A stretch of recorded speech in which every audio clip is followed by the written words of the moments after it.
paso ahora a las preguntas de los participantes. Tenemos varias en el apartado de preguntas y respuestas. Veo que tenemos a Eva Campos y a Ricardo Antón.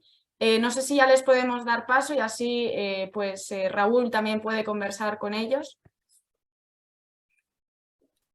Hola, voy dando paso a Eva.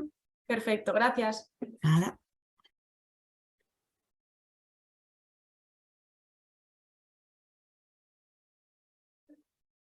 Hace falta que estén, ¿no? Que hayan hecho la pregunta y se hayan quedado, ¿no? Porque puede ser que...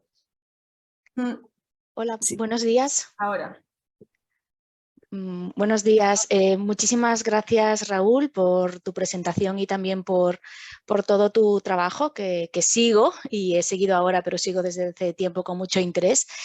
Y yo estoy muy interesada en conocer cómo se puede evaluar o sistematizar de alguna forma el compromiso público dentro de las instituciones, ¿no? Una vez que se producen todas estas iniciativas en las que vosotros estáis trabajando, me gustaría saber si tenéis algún tipo de evaluación sistematizada o algunos estándares o algo que permita canalizar de alguna forma para su posible mejora e implementación después de este tipo de acercamiento ciudadano dentro de las instituciones.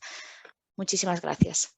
Pues muchísimas gracias, Eva. Pues mira, tenemos una herramienta que lanzamos cuando lancé el Hexágono hace 3 años, en el que a través de un cuestionario permite a un equipo o una organización hacer como una especie de diagnóstico hexagonal o sistémico, ¿no? En el momento en el que estás, ¿no? De tal manera que lo haces tú desde tu equipo, de tu ayuntamiento, tu ministerio o tu gobierno regional, y te genera un hexágono, ¿no? Y puedes permitir, mira, la Consejería de Medio Ambiente o el colegio público de Alpartir es más o menos abierto, más o menos ágil, más o menos transversal, más o menos digital, ¿no? Te genera, digamos, bueno, pues esa gráfica en forma de hexágono y te propone algunas pistas para mejorar. Esto era una primera herramienta que hemos ido queriendo mejorar. Hay una segunda versión en la que colaboramos con el gobierno de Uruguay, que se llama Brújula de la Innovación, con la ANI, con Javier Pastorino, en el que el informe automático ya te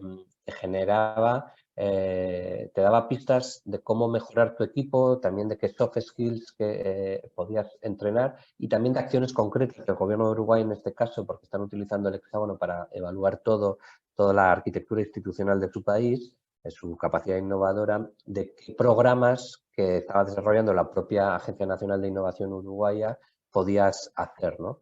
Entonces, bueno, yo a eso le veo mucho potencial si le metemos inteligencia artificial, que es una de las posibilidades que tenemos abierta y que no me ha dado tiempo a desarrollar por falta de financiación, pero que sin duda alguna, bueno, pues es una línea de trabajo a retomar en el futuro, ¿no?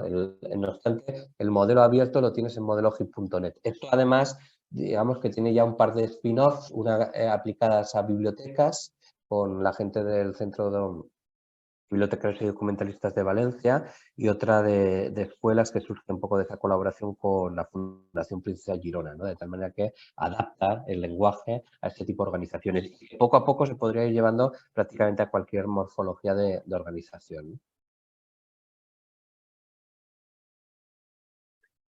Veo que también tenemos una pregunta por parte de Ricardo Antón. No sé si le podemos dar paso a Ricardo. Paso dado a Ricardo y puedes encender la cámara, Ricardo, para hacer la pregunta. Gracias.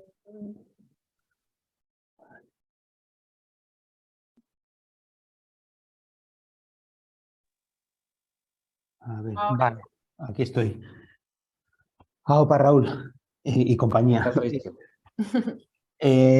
Yo tenía una pregunta, voy a ver si la consigo simplificar de lo que había puesto ahí en el chat. Un poco, me quiero centrar un poco en la parte esta de lo afectivo, ¿no? Y cuando hablabas del cuore, que ahí para mí sigue siendo como una metáfora como demasiado de órgano, como muy maquínico, centralizado, fordista, ¿no? Y al final es como un corazón que late, ¿no? Y yo sigo un poco por la parte esta de los cuidados, ¿no? Del care como algo que es como más intangible y que está como más distribuido, ¿no? O sea, pienso más como si pensamos en los cuerpos, ¿no? En cuál es la conciencia o el sistema nervioso o algo o algo así. Pero bueno, más allá de este debate, ¿no?, sobre si cuores o cares, sí que me preocupa cómo hacemos efectivo esto de los afectos dentro de los sistemas, teniendo en cuenta que además los sistemas parece que todavía no están como muy abiertos a lo afectuoso, incluso están derivando, ¿no?, hacia cosas como más algorítmicas y mucho más como en la que todo tiene que estar como más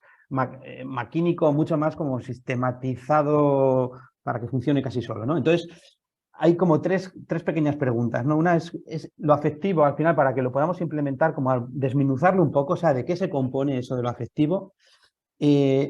Luego, cuando estás hablando de lo afectivo y cómo se construye, entiendo que hay una parte que tiene que ver con la construcción de lo relacional, ¿no?, y que se puede como simplificar en esta idea de cervezas y bailes, pero me preocupa, ¿no?, en esa especie de luego cómo se disipa la energía, que entiendo que para que no se disipe hace falta inversión, pero aparte, ¿qué otras cosas, ¿no? O sea, ¿qué otras cosas hacen falta para cuidar esos afectos y que tienen que ver, yendo a las metáforas otra vez, ¿no?, no solamente con cervezas y bailes, sino con pasar la aspiradora, con hacer la comida o con limpiar culos, ¿no? O sea, ¿cómo hacemos, ¿no? ¿Qué papel juega el cuidado en estos aspectos?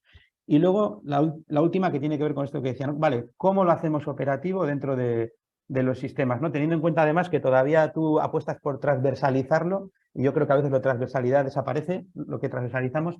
¿Cómo lo operativizamos dentro del sistema para que realmente lo afectivo coja peso? Ahí lo dejo. Ya sé que no son fáciles, pero bueno. Sí, no son fáciles en absoluto. Es que Ricardo y yo coincidimos en que tenemos bebés, entonces el tema de los cuidados, ¿verdad?, y la conciliación nos parece que hay que llevarlo al centro del debate, ¿no?, y de la vida, ¿no?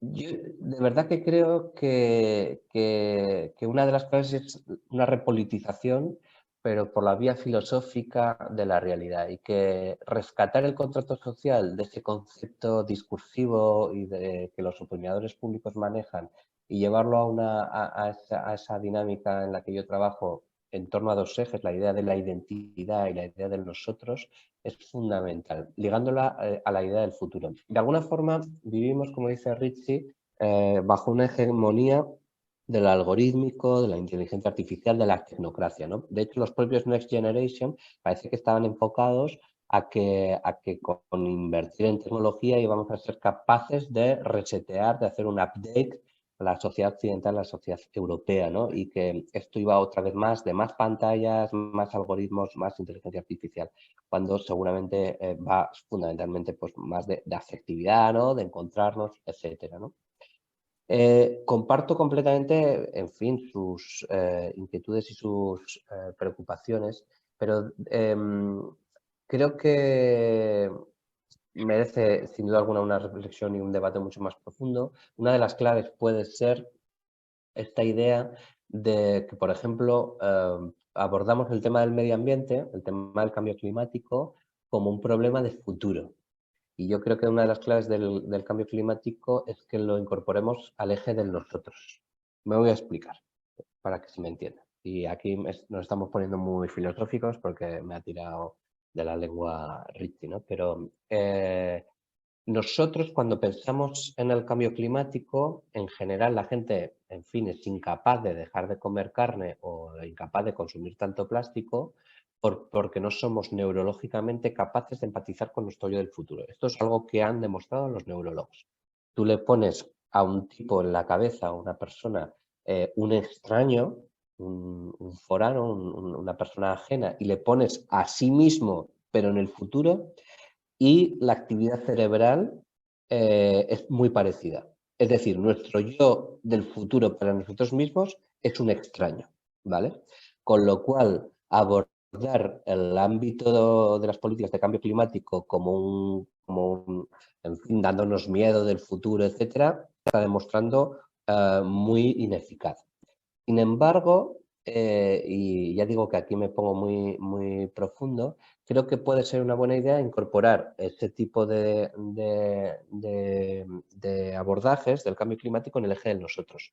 Es decir, por ejemplo, a mí me interesa mucho más que de repente el Mar Menor tenga identidad jurídica propia y que sea capaz de intervenir en un proceso judicial porque está siendo contaminado. o me interesa la línea de los seres sintientes, o como cuando legislamos con los primates, que fueron los primeros que entendimos que evidentemente se parecían tanto a nosotros que no podíamos torturarles, ¿no? Que no podíamos meterle en experimentos científicos. Poco a poco, la idea de ubicar a los ríos, las montañas, el medio ambiente en el eje de nosotros, por eso el viaje del yo es el viaje del ego al eco, no meter, o sea, sentirnos, va también un poco la OMS, ¿no? Cuando dice lo de One Health, ¿no? Y mete la salud de los animales, del planeta y de las personas, están en la misma derivada. Yo creo que eso poco a poco va a ir ganando peso, ¿no?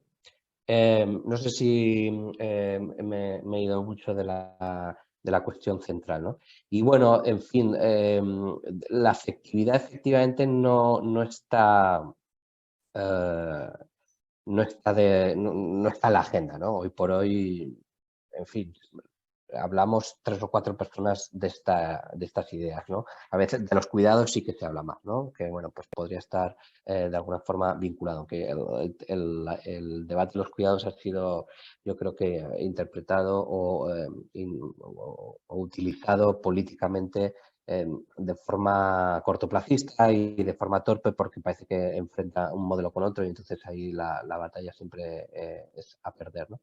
Pero bueno, yo creo que aquí hace falta en fin, un movimiento de franqueza, de honestidad, de desnudez intelectual, de ponernos a decir las cosas como son, a mostrarnos como somos, a ser, en fin, a utilizar la función poética, a hablar de belleza, a hablar de lo sensible, cuando hablamos también de políticas públicas, de espacios públicos, etcétera, ¿no? Y esto, que es una cosa completamente contraintuitiva, es una cosa que poco a poco hemos ido haciendo en el lab, ¿no? En el lab han sucedido estas cosas, ¿no? En las que no solo hablamos del parque, de la reforma del parque, no solo hablamos de la ley o del plan estratégico, sino que también hablamos de los cuerpos, que hablamos de los miedos, de las vulnerabilidades, de la fragilidad, etcétera, ¿no?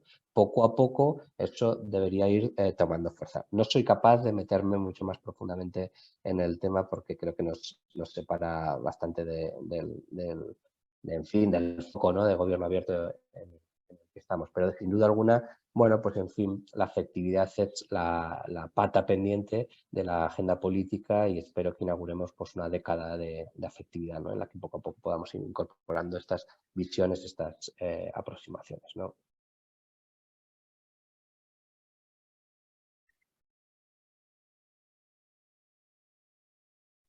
Tenemos una última pregunta, voy a dar paso a Celia Valverde.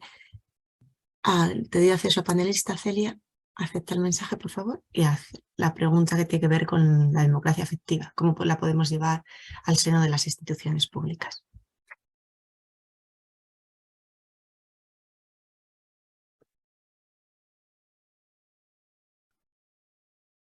Hola, buenos días. Mi pregunta tiene que ver con que si la transparencia cuando se aplicó a las administraciones públicas cambió la forma de trabajar, tuvimos que empezar a trabajar bien porque tenemos que rendir cuentas, cómo aplicar a las administraciones públicas la idea de democracia afectiva, trabajar mejor porque nos importa. Lo primero que se me había ocurrido es que podía ser un nuevo eje del gobierno abierto, la ética, pero después de la última intervención de Raúl, quizá habría que girar más hacia que el nuevo eje sea lo sensible. Bueno, yo ya digo que mi idea no era como meterle una esfera más al gobierno abierto, sino que era de alguna forma superarlo o provocarlo, tensionarlo para llevarlo conceptualmente todavía más lejos, ¿no? Yo creo que meterlo, o sea, rivalizarlo con las otras ideas puede ser que no funcione, ¿no? Sí que me gustaría en un breve minuto decir que efectivamente la transparencia, por ejemplo, VisualGov como herramienta de rendición de cuentas en tiempo real, nos ha permitido llegar mucho más lejos que la calidad o el new management, porque se ha convertido en una especie de cuadro de mando integral, ¿no? Y bueno, porque me pareció una idea fuerza que no dije y quería mencionar. Y respecto a lo afectivo, cómo llevamos esto efectivamente a nuestros proyectos. Bueno, pues en fin, yo creo que todavía nos cuesta, ¿no? Y que, en fin, Celia apuntaba esta idea de la ética que me parece interesante y esta idea de lo sensible, ¿no? Ahí, por ejemplo, un camino a recorrer que es la conexión de arte, sociedad, tecnología, ¿no? Que ahí ya están sucediendo cosas, ¿no? En la combinación de arte, sociedad y tecnología que todavía nosotros no hemos incorporado, ¿no? O, por ejemplo, en el tema de ciencia ciudadana, ¿no? De repente, o sea, hay paradigmas en los que ya están incorporando esa idea sensible, ¿no? en sus planteamientos. Y yo creo que a nosotros todavía nos falta, porque sin duda alguna el hándicap del gobierno abierto es que es excesivamente tecnocrático. Chicos, nos quedan 7 minutos. No sé si levantó la mano Eugenio. Sí, bueno, muy breve. Primero, recoger el guante de lo que ha dicho la inteligencia artificial. Nos has dejado ahí un poco a medias y bueno, te seguiremos para ver si escribes algo a este respecto, porque sí que me parece un campo, digamos, que tiene mucho futuro, y tu visión de cómo aplicarlo al tema de participación seguro que es un enfoque pues muy original y muy novedoso. Entonces estaremos atentos. Yo quería, bueno, las preguntas más o menos sí que tendría muchas, otras ya las han, dentro de lo que has comentado y lo que te han preguntado, ¿no? Sobre todo de cómo habéis conseguido implantar una cultura, ¿no?, de la participación, a lo mejor muy breve, ¿no? Imagino que empezar es empezar con resistencias y convencer, ¿no? Entonces, si nos puedes contar muy breve tu experiencia, ¿no?, o la clave.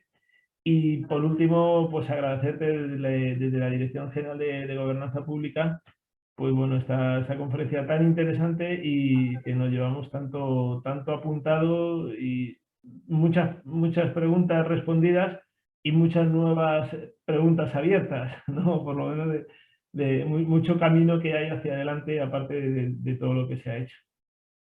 Sí, Eugenio, bueno, en fin, no sé si te entendí el sentido de la pregunta, pero justo se cortó un poco, pero sí que me gustaría aprovechar los últimos minutos para decir que, bueno, yo soy muy optimista con el futuro del lab. Tengo buenas vibraciones a este sentido. El lab no depende no es un lugar, no es un espacio, no es un nombre, ni siquiera una marca, es un conjunto de formas de hacer, y por lo tanto en ese sentido es muchísimo más irreversible, ¿no? Porque en el momento que tú te conviertes en código, el código es, en fin, huidizo y universal, ¿no? Y reproducible, copiable, etcétera, ¿no? Entonces, en ese sentido yo creo que tenemos que estar tranquilos. Respecto a lo de la inteligencia artificial, bueno, pues en fin, sin más, ¿no? O sea, es obvio que hay que incorporar esa energía a esos procesos. Aquí lo interesante, yo tengo una particular cruzada contra las grandes multinacionales de la consultoría, que me parece que están menoscabando la capacidad interna e intrínseca de innovación de las propias administraciones públicas. Entonces, por lanzarte, porque suelo trabajar en código abierto, mi idea era cómo éramos capaces de poner la inteligencia artificial a producir una especie de nuevo repositorio de común, en fin, un recurso común de conocimiento abierto y compartido, para que todas las instituciones pudieran de alguna forma avanzar, innovar, etcétera, sin depender de ese contrato con la multinacional de turno, ¿no? Y de ese junior que te saca unos PowerPoints que se ha hecho en su consultora, pero que jamás en la vida pasó ni un minuto en la administración pública, ¿no? Muchas gracias. Raúl, por ir acabando ya, muchísimas gracias de nuevo por haber aceptado nuestra invitación a participar en esta conferencia del ciclo Participa Digital.